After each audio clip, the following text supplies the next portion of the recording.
On this week's show, National Signing Day for the Georgia Southern Eagles, we'll take you out to hear from Eagle head coach Chad Lunsford. We'll also check in on the women's and men's basketball teams. All that and more as we welcome you inside the Eagles Nest.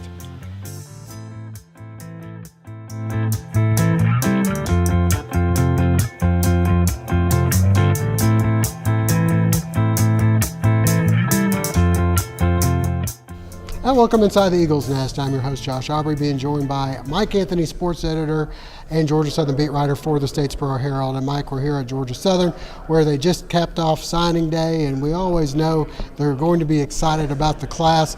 This is the first year that they've split things up and had an early signing day and then had the traditional one in February. The Eagles only signed a few there in the early, and we had a feeling that this class might be something special if they were able to get all these people, all their coaches in place and get out there. And it looks like, as far as you go by stars and the way their recruiting services go, Georgia Southern may be either one or two in the Sun Belt Conference overall after this. Yeah, I know that there was a little bit of concern back in December when you only had half of the coaching staff. You looked at some other Sun Belt schools not only getting good players but really filling out their classes with 14, 15, 16 guys. Georgia Southern with half that many.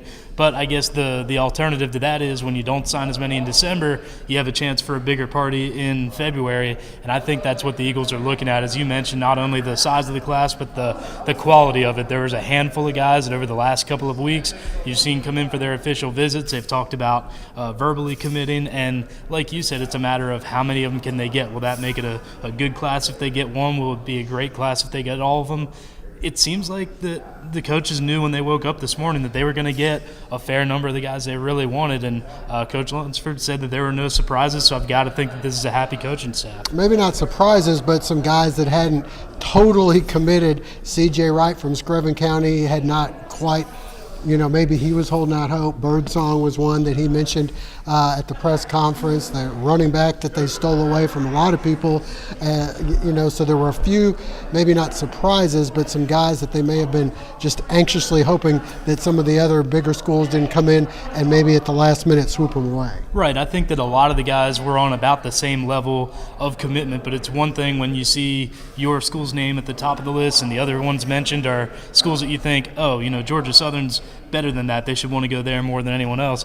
It's a little bit shakier when you look and you see some Power 5 teams, some maybe schools that are located closer to where the recruit's at. So I think that's where things get a little dicey. But again, it seems like most of these guys, if you follow them on social media, I know that that's a hobby for a lot of people in January and February. It seemed like a lot of guys who went out there and made a commitment a month or two ago were able to stick with it, and you know that people were calling trying to get them to change their minds. All right, well, we had a chance to talk with Eagle head coach Chad Lunsford about this year's senior class.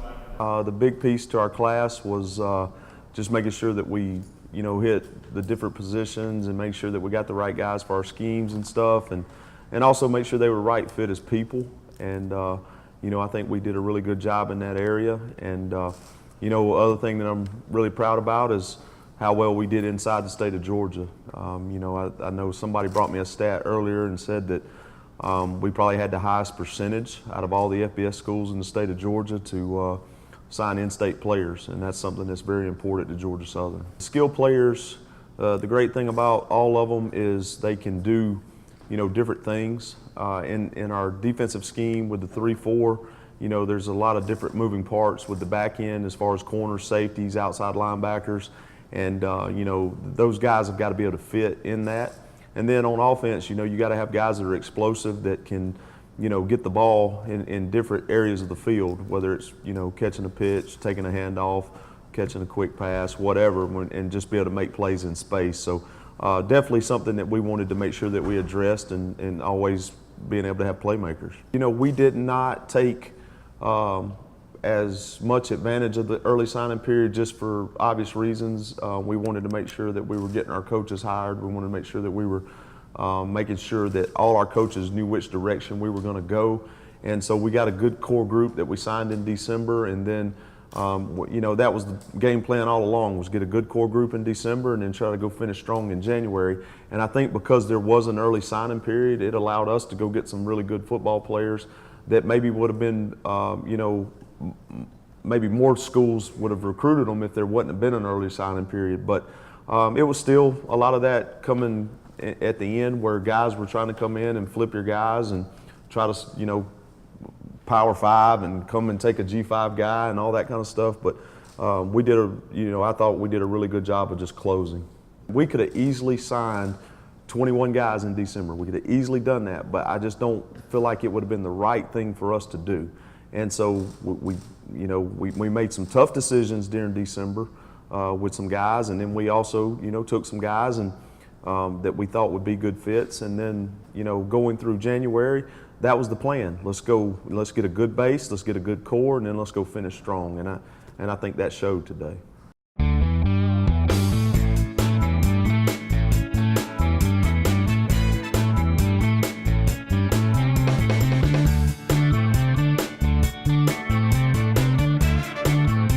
Hey, Miss Thompson, everything's fine. It's going to be no problem. I'll have you done in a few minutes.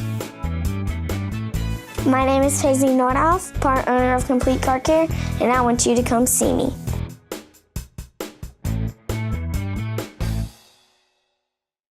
All right, Michael, shifting gears to the sport that's going on right now, and that's basketball right now. Georgia Southern men seem to be in a pretty good spot right now, third place in the conference, and have a big series coming up this week. They've got Monroe, and they've got Lafayette coming off of splitting on the road in Arkansas. And for the men, another big week against the Louisiana schools coming in this week. You mentioned the split in Arkansas. They would have loved to have gotten out of there with a couple of wins on the road, but in third place right now, well clear of fifth place for the moment, which is where you want to be in the top 4 to get that bye. They'll need to keep winning, though. They'll have to protect their home court. Hopefully they can stay out of some foul trouble. I don't know if that was possible in that last game in Arkansas with 63 total fouls, I believe. 44 free throws by Arkansas State. I believe 2 Eagles foul out, about 6 guys combined for both teams with 4 fouls when it ends. So hopefully you get to play a little bit of basketball this Thursday and Saturday and things go a little bit better for the Eagles. Yep, the Eagles going to be getting things underway with Monroe. 5 o'clock for the women. The guys get things underway around 7:30 and then turn around and play the number 1 team in the league, Lafayette. I imagine there'll be a pretty packed house for that one. Lafayette only 20, and I believe they're 20-3 overall and haven't lost a Sun Belt game. No, they're 10-0 in Sun Belt play and receiving votes right at the top of the mid-major poll. If they keep on going like this, they'll make a run at being able to get an at-large bid if they wouldn't win the conference tournament. But right now, no reason to think that they wouldn't win the conference tournament or any of their games. They're not only winning, they're winning big. So Georgia Southern, they've done it before. They can make Hanner a very tough place to play, but they'll need to be bringing their A game against the Raging Cajuns. All right, so hopefully good crowds will go out there Thursday night and Saturday late afternoon.